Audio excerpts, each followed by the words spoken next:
우리 한번 우리 자신에게 한번 이렇게 선포합시다. 사랑하고 축복한다. 여러분 자신을 사랑해 주시면 좋겠습니다. 우리 자신을 한번 다시 사랑하고 축복한다. 우리 자신과 또 우리 꿈에게 공동체와 우리 국가를 위해서 이렇게 한번 선포합시다. 새로운 축복이 시작되었습니다. 믿습니까? 하나님께서 오늘 우리에게 주시는 말씀은 지난주 묵상했던 말씀 중에서 신명기 18장 9절에서 14절까지의 말씀을 우리 번갈아 가면서 읽도록 하겠습니다. 제가 먼저 읽습니다. 내 하나님 여호와께서 내게 주시는 땅에 들어가거든 너는 그 민족들의 가증한 행위를 본받지 말 것이니 그의 아들이나 딸을 불 가운데로 지나게 하는 자나 점쟁이나 기륭을 말하는 자나 요술하는 자나 무당이나 진언자나 신접자나 박수나 좋은 자를 너희 가운데에 용납하지 말라. 이런 일을 행하는 모든 자를 여호와께서 가증히 여기시나니 이런 가증한 일로 말미암아 내 하나님 여호와께서 그들을 내 앞에서 쫓아내시느니라. 너는 내 하나님 여호와 앞에서 완전하라. 내가 쫓아낼 이 민족들은 기륭을 말하는 자나 점쟁이의 말을 듣거니와 내게는 내 하나님 여호와께서 이런 일을 용납하지 아니하시느니라. 아멘. 어제 결혼을 몇 주 앞둔 한 신혼부부를 만났어요. 이 전염병 때문에 여러 가지 고민이 많더라고요. 제가 만나서 여러 가지 대화를 하는 중에 남자와 여자의 차이, 그리고 사람마다 기질과 성향의 차이가 있다. 이걸 잘 이해하지 않으면 다름에 끌려서 결혼하고 다름 때문에 이혼하는 경우가 생긴다. 제가 이야기를 했는데요. 저는 개인적으로 완벽주의 성향을 갖고 있고 또 우울질입니다. 그러다 보니까 목회하면서 또 제 인생을 살면서 무슨 일이든지 제가 실수하지 않고 완벽하게 해내려고 애쓰고 노력하는 그런 욕심이 제 안에 늘 있습니다. 스케일을 굉장히 중요하게 여기지만 그러나 아주 사소한 작은 디테일도 굉장히 강조하는 스타일입니다. 그러다 보니까 함께하는 동역자들에게 늘 미안한 마음을 갖고 있습니다. 우리 교회는 모든 사역들, 방송실부터 시작해서 많은 부분들이 자원봉사하는 우리 평신도 집사님 사역자들이 사역을 하고 있습니다. 그분들이 전문적으로 방송을 배우거나 음향이나 영상에 대해서 전문 지식을 갖고 있는 것도 아닌데 제가 요구하는 수준은 실수하지 않는 성도들이 감동을 받을 만한 그런 완벽함을 프로 수준을 요구하니까 굉장히 힘들 것입니다. 그래서 늘 고맙고 감사한 마음을 사실 갖고 있습니다. 제가 왜 이렇게 목회에 특별히 더 완벽하게 최선을 다하려고 하는가? 목회라고 하는 것은 사람의 생명과 영혼을 다루는 일이기 때문에 저는 실수가 없어야 된다고 생각을 합니다.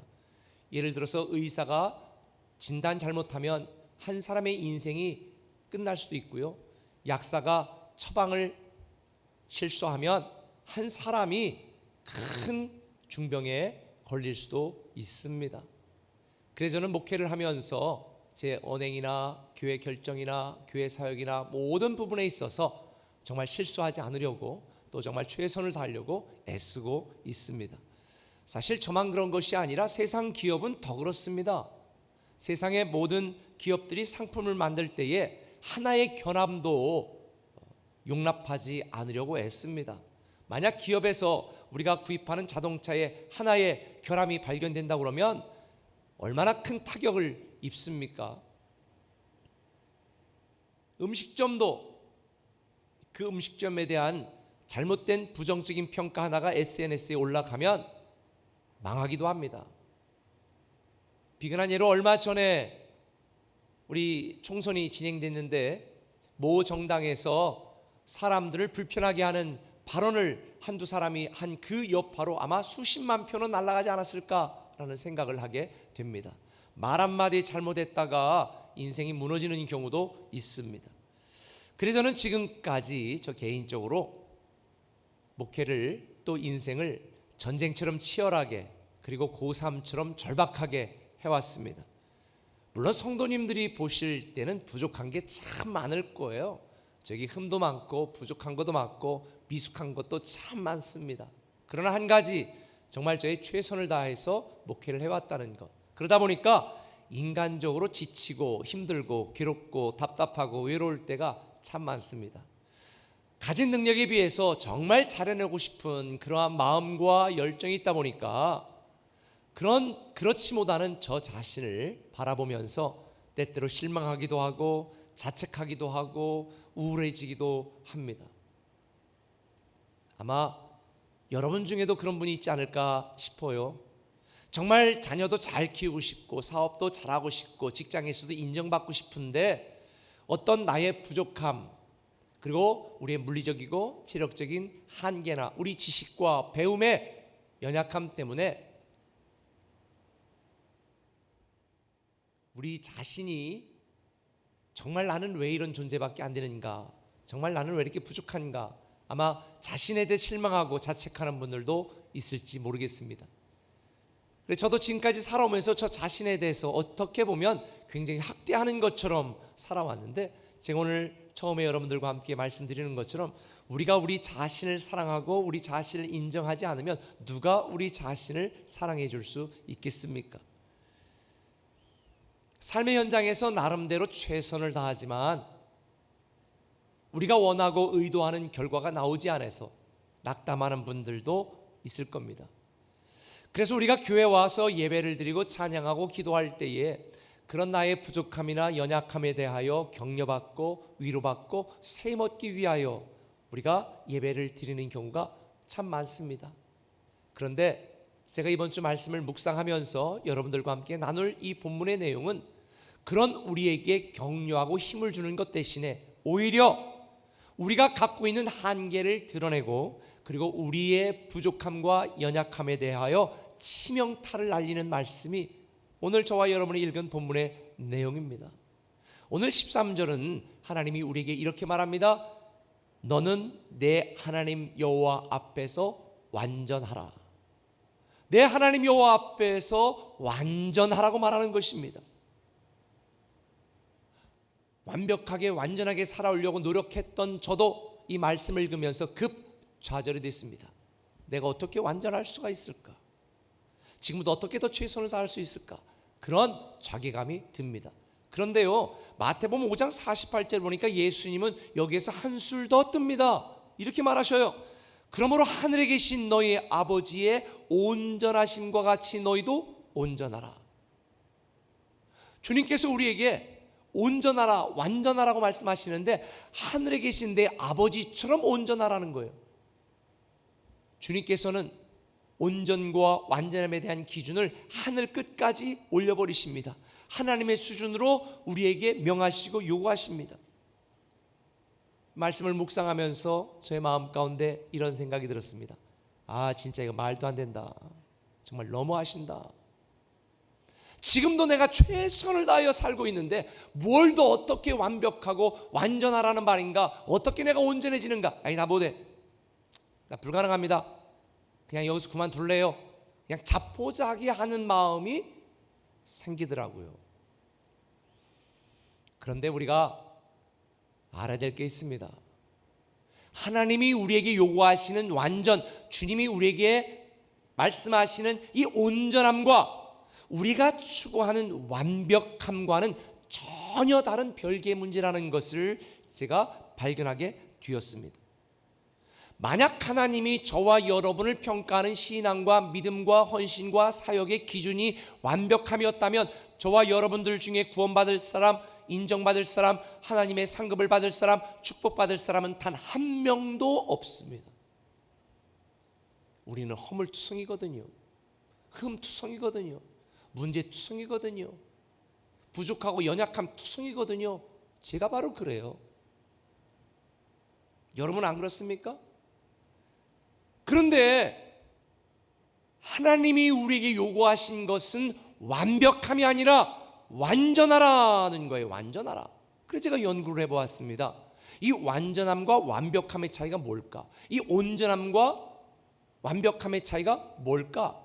그래서 성경을 묵상하다 보니까 하나님이 여호와 앞에서 완전하라고 하신 이 완전이라는 단어는 히브리어로 타밈이라고 하는 단어인데요, 이 타밈이라고 하는 단어는 온전한, 완전한, 흠이 없는, 무결한, 결점이 없다는 거예요. 이런 단어예요. 그런데 이 단어가 성경에서 어디에 사용되어 있는가를 제가 연구를 해보니까 하나님께 제물을 드릴 때에 제물을 드리는 이 짐승에 대하여 완전한, 온전한 제물을 드리러 갈 때 이 타밈이라는 단어가 거의 주로 사용되었어요. 그래서 성경에 보면 저는 것, 병든 것, 흠 있는 것은 하나님께 드리지 말고 너의 첫 새끼 가장 귀한 것, 가장 좋은 것, 온전한 것, 완전한 것을 드려라, 이렇게 말씀하셨잖아요. 그러니까 제물에 대하여 완전함을 의미하는 거예요. 근데 이 타밈이라고 하는 단어가 사람에게도 쓰일 경우가 있었습니다. 근데 사람에게 이 단어가 쓰일 경우는 어떤 의미였냐면 일적인 완벽함이나 어떤 상태의 완벽함을 의미하는 것이 아니라 관계에 있어서의 완전함을 의미했습니다.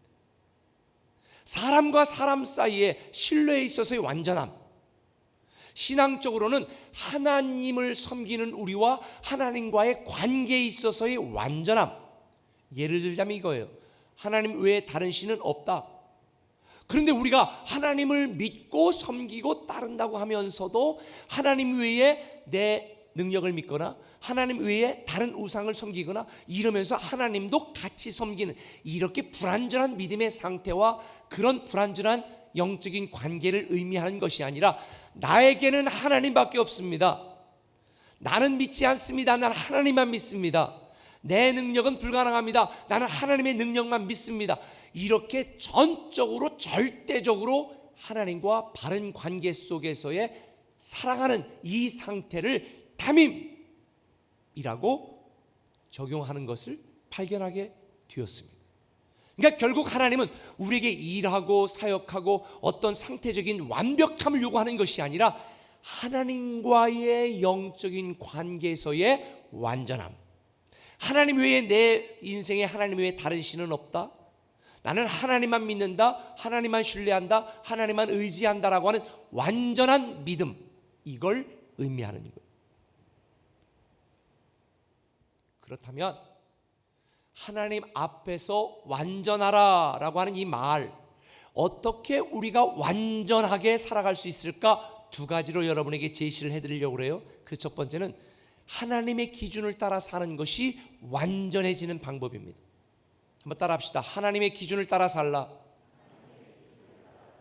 오늘 9절은 이렇게 말합니다. 9절을 같이 한번 읽겠습니다. 시작. 내 하나님 여호와께서 내게 주시는 땅에 들어가거든 너는 그 민족들의 가증한 행위를 본받지 말 것이니. 하나님은 이스라엘 백성들에게 너희들이 가나안 땅에 들어가게 되어지면 가나안 사람들의 가증스러운 행위를 본받지 말아라. 본이라고 하는 것은 기준을 말합니다. 그러니까 가나안 사람들의 기준을 따라 행하지 말아라. 다시 말하면 내 기준을 따라 사는 것이 아니라 하나님의 기준을 따라 살아가라. 그래야 완전해질 수 있다는 것을 가르쳐 주는 것입니다. 사실 당시 하나님이 가증스러운 짓거리라고 말했던 가나안 사람들의 문화가 가나안 사람들에게는요 당연한 거였어요. 그렇죠? 가나안 사람들의 문화는 당연한 거예요. 우리 한국 사람이 젓가락으로 숟가락으로 이렇게 밥 먹는 거 당연한 거 아니에요? 근데 미국 사람들은 기겁을 합니다. 아니 입속에 들어갔던 거를 같이 떠먹고, 야 이해가 안 된다. 그러니까 미국 사람들이 볼 때 한국 문화가 전혀 이해가 되지 않잖아요. 우리는 너무나 당연한데. 그러니까 가나안 사람들의 기준과 입장에서 볼 때는 당연한 것이었지만 하나님이 볼 때는 너무 가증스러운 짓거리였던 거예요. 하나님이 우리에게 흠 없이 죄 없이 완전하라라고 말할 때는 우리의 기준, 세상의 윤리 도덕적인 기준에서의 의미가 아니라 하나님의 기준에서 말씀하는 거예요. 얼마 전에 조기 축구에서 축구를 하는데요, 거기 우리 교회들도 꽤 있거든요. 그런데 하다가 핸들링을 한 것 같아. 그러니까 야, 너 핸들링 했지? 너 교회 다니잖아. 거짓말하지 마. 거기서 왜 또 교회 다니냐가 나와. 너 교회 다니니까 거짓말하지 마. 너 핸들링 했지? 막 그런 거. 아, 심판이 안 불었는데. 심판이 안 불었으면 그냥 하는 거예요. 그것도 게임 일부니까. 근데 나 교회 다니니까 나 핸들링 했거든. 심판이 아니라는데도 계속 내 핸들링 했다고 그 소리 지르고 있으면 이게 바본 거지요. 사실은요, 선수들이 결정하는 게 아니야. 누가 결정하는 거야? 심판이 결정하는 거예요. 우리가 아무리 이게 옳다 그르다라고 주장하고 말해도 사람의 기준, 세상의 기준, 한국적인 기준이 우리의 삶의 지표가 아니라 하나님의 기준이. 나는 의롭다고 생각해도 하나님이 죄다 그러면 죄인 거고요. 우리가 죄인 것처럼 생각이 들어도 하나님이 의롭다 그러면 의로운 거예요. 그래서 우리는 하나님의 기준을 따라 살아가야 된다는 거예요. 죄라고 하는 것은 지난번에 제가 말씀드린 것처럼 내 기준 대신 하나님의 기준을 따르지 않고 내 기준을 따르는 게 죄고요. 하나님이 정한 선 안에 사는 것이 아니라 내가 정한 선 안에서 사는 것이 죄입니다. 따라서 우리가 의롭다 하심을 받으려면 하나님의 기준을 따라 살아야 됩니다. 우리가 하나님 앞에서 완전해지려면 하나님의 기준을 따라 살아야 되는 것입니다. 영국 복음주의의 대표자였고 제가 굉장히 존경하여 신학교 다닐 때 그분이 쓴 책 로마서 강해 막 이렇게 두꺼운 거 뭐 6, 7권짜리 다 읽고요 했던 그 로이드 존스 목사님이 웨스터민스터 채플에서 마지막 고별 설교할 때에 그 내용을 너무 은혜스러워서 제가 그대로 한번 읽어드릴게요. 기독교는 내가 무엇을 행하느냐 행치 않느냐의 문제가 아닙니다. 기독교는 내가 다른 사람보다 얼마나 더 나으냐의 문제도 아닙니다. 기독교는 내가 이전보다 얼마나 더 변화되었느냐의 문제도 아닙니다. 기독교는 나의 노력이 아니라 반대로 나의 모든 것을 내려놓고 오직 그리스도를 바라보는 것입니다. 그러면 그분의 흠없고 완전한 의가 보입니다. 여러분이 그분을 믿으면 그분의 의가 여러분에게 주어지고 여러분은 그분의 의를 입게 될 것입니다. 이게 바로 복음이고 신앙입니다. 율법을 지키고 나의 의로운 행위로 내가 의를 이루는 것이 아니라 자격 없는 나에게 주어지는 주님의 은혜와 십자가에서 우리를 위하여 보혈의 피를 흘려주신 그 예수 그리스도를 믿는 믿음으로 말미암아 의롭다 하심을 받는 것입니다. 복음은요, 윤리 도덕적인 이슈가 아니라 나를 사랑하신 하나님과의 관계에 대한 것입니다. 나를 사랑하시는 그 하나님이 나에게 어떤 분이고 나는 그분에게 어떤 존재인지를 알고 이걸 아는 자는 하나님만 믿습니다. 하나님만 의지합니다. 하나님만 따릅니다. 하나님만 섬깁니다.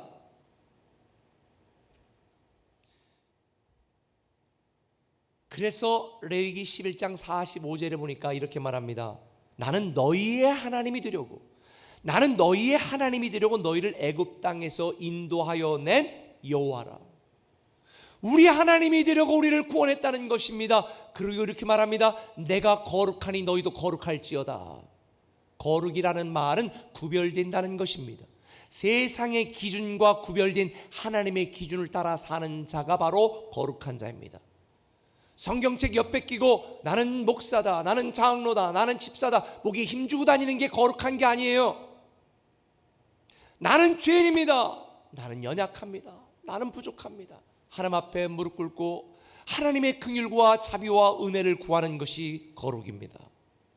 그래서 성경에 보면 바리새인과 서기관들은 나는 저들과 같지 않습니다. 하나님은 독사의 자식들아 그랬고요.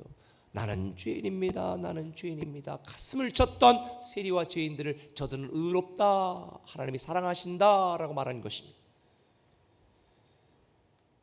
사랑하는 꿈의 가족 여러분, 저는 저와 여러분들이 거룩하게 하나님의 기준을 따라 완전한 하나님의 사람이 되시기를 예수님의 이름으로 축원합니다. 그래서 존 맥아더 목사님은 이런 얘기를 했습니다. 그리스도인의 삶은 자기 방식의 예수님을 추구하는 것이 아니다. 예수님의 방식을 예수님의 방식을 위해 자신의 방식을 포기하고 그에 따르는 대가가 무엇이든지 기꺼이 지불하는 것이다. 결국 예수 믿는다는 것은 내 기준과 내 생각에 하나님을 끌어들이는 것이 아닙니다. 내가 원하는 것을 얻기 위하여 하나님을 이용하는 것이 아닙니다. 이건 기복신앙입니다. 하나님의 기준에 나를 맞춰가는 것이고 하나님의 뜻과 하나님의 비전에 순종하는 것입니다. 그래서 제가 지난 2주 동안 우리 인생과 우리 존재에 대한 하나님의 통치권과 하나님의 주재권을 인정하는 것이 내 존재를 드리는 예배요,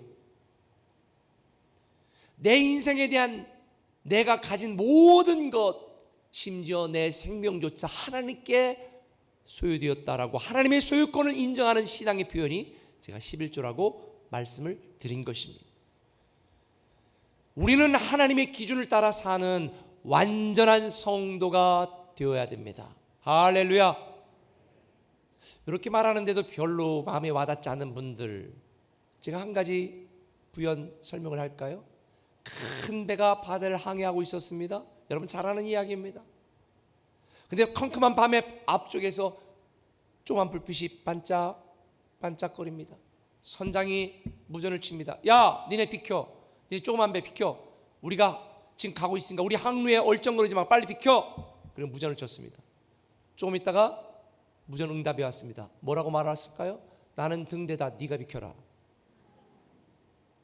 아무리 큰 배도요, 등대를 무시할 수 없습니다. 오늘날 많은 사람들이 내가 가는 길, 내가 계획하는 것, 내가 살아가는 삶에 하나님이 계실 때 하나님 좀 비켜주시죠. 하나님 좀 이렇게 해주시죠. 하나님 이렇게 해야 되는데요, 하나님 요즘 영 어쩌지 마음에 안 드시네. 신앙은 내 기준을 하나님에게 적용시키는 것이 아니라 하나님의 기준을 따라 사는 것이고 하나님의 기준에 맞춰 내 삶을 변화시키는 것입니다. 물론 하나님의 기준을 따라 산다는 것, 완전한 사람으로 산다는 것, 노력하는 것, 애쓴다는 것 참 쉽지 않아요.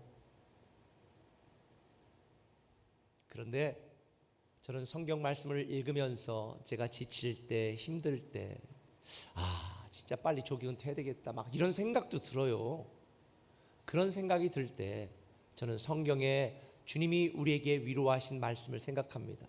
베드로가 주님의 말씀을 따라 말씀에 의지하여 막 바다를 걷지 않습니까? 그러다가 갑자기 바다 밑을 보고 두려움에 떨면서 막 빠질 때에 주님께서 쌤통이 다 자식아, 너 의심하랬나? 이러지 않았습니다. 이런 멍청한 자식, 이게 그냥 오라니까 지금 이러지 않았습니다. 손을 내밀어 손을 잡아주시고 믿음이 적은 자여 왜 의심하였느냐. 저는 굉장한 위로를 받습니다. 물에 빠진 베드로를 그냥 내버려 두신 것이 아니라 다시 손을 잡아주시고 건져주신 이 주님이 주님의 기준대로 살다가 지치고 힘들고 낙심하고 좌절하고 실망하는 저와 여러분들에게 위로가 되시고 격려가 되시고 도움이 되시는 줄 믿으시길 바랍니다. 얼마 전에 제가 이렇게 김창욱 교수님이 하는 강의를 제가 유튜브로 들었습니다. 혹시 들은 분이 있을지 모르겠는데 우리 교회도 왔었어요. 그런데 그분이 굉장히 유명한 강사로 많은 사람이 힘과 능력을 주다가 갑자기 사라져서 한 1년 정도요. 그러다가 나타난 거예요. 그래서 제가 유튜브 강의를 들었더니 자기가 남들을 기쁘게 하고 남들을 가르치고 남들에게 인사이트를 주는 이런 강의를 했었는데 정작 자기는 기쁘지 않고 행복하지 않고 평안하지 않더래요. 그래서 모든 강의를 다 접고 1년 정도 제주도 가서 제주살이를 했는데 그러면서 해녀 물질도 하고 해녀들의 삶을 관찰하다가 한 가지를 깨달은 사실을 이야기해 주더라고요. 해녀들이 물속 깊은 곳에 가서 멍게도 따고 해삼도 따고 해물 따가지고 큰 이 바구니에다가 막 집어넣고 하면 이게 30kg에서 한 50kg까지 정도 된대요. 그러니까 굉장히 무거운 거죠. 그러니까 물속에 있을 때는 부력 때문에 끌고 다니기가 괜찮은데 이거를 다 물속까지 숨을 참고 따고 막 이런 다음에 이걸 끌고 나올 때는 기진맥진해가지고 너무 힘들어서 끌고 나올 힘이 없다네. 근데 그거를 무트로 끌고 나와서 갯벌에 뭐 바위도 있고 그런데 끌고 나오다가 힘이 빠졌으니까 미끄러져 넘어지는 경우에 막 골반뼈도 부러지고 막 다치기도 하고 이런 경우도 다반사래요. 그런데 제주도에는 해녀들이 물질을 하고 나올 때에 가족 중에 하나가 그 바구니를 같이 들어주려고 마중 나온 사람이 있대. 그런 사람을 물마중이라고 말한대. 물마중. 무슨 마중? 물마중. 그 물마중을 나온 사람이 자기가 따온 짐을 대신 끌고 들어줄 때에 얼마나 위로가 되겠습니까? 여러분, 우리가 하나님의 기준을 따라 살다가 힘들잖아요. 지치잖아요. 그런데 주님께서 우리의 신앙의 끝에 물마중 나오신다고 약속했어요. 요한계시록 21장 4절에 보니까 모든 눈물을 그 눈에서 닦아주시니 다시는 사망이 없고 애통하는 것이나 곡하는 것이나 아픈 것이 다시 있지 아니하리니 처음 것들이 다 지나갔다. 주님이 우리에게 물마중 나오신다는 거예요. 저는 우리 꿈의 교회 공동체가 이 세상에 물마중 나가는 교회가 되기를 저는 기도하고 있습니다. 그래서 착한 교회가 되기를 저는 소망하는 거예요. 목자들은 목원들에게 물마중이 되고, 목사는 성도들에게 물마중이 되고, 성도들은 목자나 리더들에게 물마중이 되어지고, 특별히 이번 5월달은 가정의 달이잖아요. 가정의 달 하면서 사업적으로, 직장적으로, 가정적으로 힘든 분들이 참 많아요. 그렇죠? 계약할 줄 알았더니 또 이래가지고 지금 이게 어떻게 될지도 모르겠고, 그때 남편이 집에 들어와 아내에게 여보, 지난 6개월 동안 너무 애썼어. 사랑해. 힘들었지? 고생했어. 이게 물마중이에요.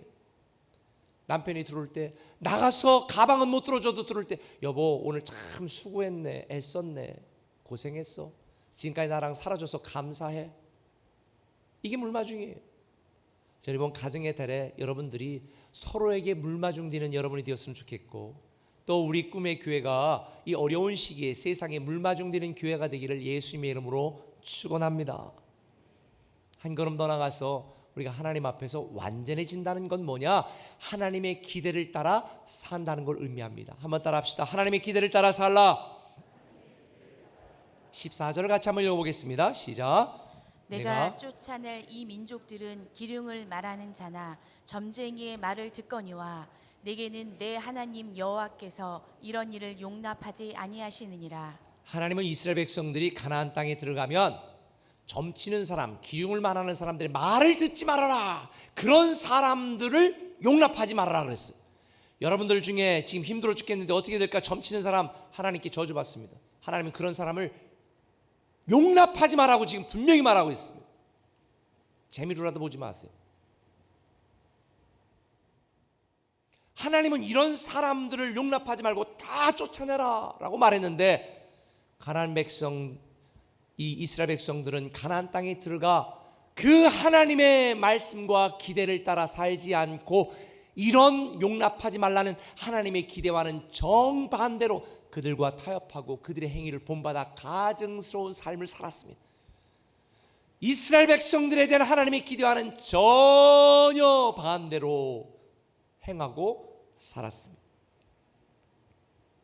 이스라엘 백성들은요 이런 생각을 했을 거예요. 아니 가서 좀 서로 타협하고 적당히 그 농경사회 이런 거 지식도 좀 배우고 이렇게 서로 어우러져 살아야지, 하나님은 왜 이렇게 꼬장꼬장해, 이런 사람도 있었을지 모릅니다. 근데 왜 하나님이 이 가나안 사람들을 쫓아내고 그 우상들을 파괴하라고 했을까요? 이스라엘 백성들을 힘들게 하려고? 엿먹이려고? 아니에요. 이스라엘 백성들의 행복을 위하여. 오늘날 내 행복을 위하여. 내가 너희 그렇게 명하는 것이 아니냐?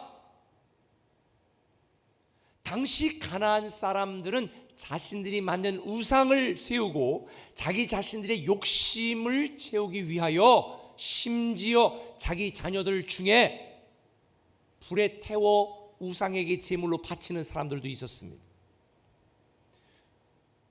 여러분이 직장에 승진하기 위해서 애가 셋이면 하나 정도 불에 태워 드릴 수 있어요? 이게 무슨 말도 안 되는 잔인하고 흉폭한 짓입니까? 그런데요, 하나님은 이런 가나안 사람들과는 정반대로, 오늘 본문 뒤에 계속 읽어보면 무슨 말씀이 나오냐면 도피성 제도가 나옵니다. 도피성을 6개를 곳곳에 세우고 한나절에는 갈 수 있는 곳에 도피성들을 세우고 부지불식 중에 살인한 자들까지 배려하시고 구원하시는 이 하나님의 세심한 사랑, 이 얼마나 인간적이고 인격적입니까? 가난 우상들은 자기 자녀까지 불에 태워 드려라 말했습니다. 그런데 하나님은 우리를 위하여 십자가에 독생자 예수까지 보내주셨습니다. 우리를 위하여 하나님은 우리에게 완전하라고 기대하시는 것입니다. 우리가 이 땅을 살면서 행복해지고 잘 살 수 있는 비결은 이런 우리를 사랑하시는 하나님의 기대를 따라 사는 것입니다. 내 욕심을 따라 사는 것이 아니라 하나님의 기대를 따라 사는 것입니다. 그래서 오늘 본문에 보면 4번씩이나 내 하나님이라고 강조하는 것입니다. 내 하나님, 우리 편에 말하면 나의 하나님, 나의 하나님, 나의 하나님. 나의 하나님이라는 말을 하면 눈물이 나지 않습니까? 나를 사랑하시고 나를 위하시고 나를 복주시는 나의 하나님. 우리는 세상의 기대나 나의 기대나 주변의 기대를 따라 살 필요 없습니다. 하나님의 기대를 따라 살면 됩니다. 사실 우리가 인생을 살면서 힘든 이유가 뭐예요? 기대가 무너지기 때문이 아니에요? 나 자신에 실망하는 건 나에 대한 기대가 무너졌을 때, 내가 괜찮은 존재인 줄 알았더니 남편에 대하여 나를 행복하게 해준다더니 남편에 대한 기대가 무너질 때, 아내에 대한 기대가 무너질 때 결혼은 깨집니다. 부모에 대한 기대가 무너질 때 자녀는 방황합니다. 하나님에 대한 기대, 여러분 깨어지면 안 됩니다. 하나님은 우리를 사랑하시는 분입니다. 그래서 우리는 하나님의 기대를 따라 살아가야 되는 거예요. 세상 욕심을 위한 내 기대 다 내려놓으시고 나에 대한 나를 사랑하시는 나의 하나님의 기대를 따라 살아가는 것이 완전한 하나님의 자녀가 되는 비결입니다. 여러분이 잘 아시는 것처럼 성경에 보면 나만 장군 이야기가 나오죠. 나만 장군은 선자에게가 뭐라고 말했습니까? 내가 원하는 방법과 내가 원하는 기대와 내가 원하는 시간에 내가 원하는 장소에서 나의 기대대로 이루어지기를 원했지만 그 자신의 기대가 무너질 때 그는 실족하고 분노에 가득 찼습니다. 그런데 선지의 말을 듣고 하나님의 기대와 하나님의 방법과 하나님의 장소와 하나님의 때에 하나님의 시간에 순종했을 때 그의 살이 어린 아이와 살과 같이 깨끗해졌더라. 저는 여러분들이 여러분의 기대 다 내려놓으시고 하나님의 기대대로 살아가기를 결심하시고 순종하는 여러분 되기를 예수님의 이름으로 축원합니다. 그러면 예상 못한 여러분의 인생의 새로운 축복이 일어나게 될 줄 믿습니다. 요즘 우리 한국은 무관중으로 야구를 시작했는데 아직 미국은 시작하지 않았어요. 근데 미국 메이저리그에 저 디트로이트 타이거즈라고 하는 구단이 있습니다. 굉장히 강타선이 질비한 지금 구단인데요. 예전에 한 소년이 그 디트로이트 타이거즈에 입단하여 메이저리그 선수가 되고 싶은 꿈과 비전을 갖고 열심히 노력했던 한 소년이 있었습니다. 그래서 그는 트리플 A, 트리플 더블 A, 마이너리그의 그 싱글 A, 더블 A 그리고 트리플 A까지 이렇게 막 올라가서 이젠 메이저리그 입성을 앞두고 있었는데 그만 무릎 부상으로 선수 생활을 접어야 됐습니다. 얼마나 실망이 됐겠습니까? 자기 기대가 무참히 무너져 내렸거든요. 집에 들어와 좌절과 시리에 빠져있는 그에게 아버지가 야, 너 여기서 이렇게 하지 말고 어디 나가서 내 앞가림이라도 좀 해야 될 거 아니냐? 라고 강력하게 도전했습니다. 그래서 자기 친구가 하는 식당에 주방에 보조로 취직을 해서 나 일 좀 하게 해달라. 그거 먹고 자고 하면서 일을 하기 시작했습니다.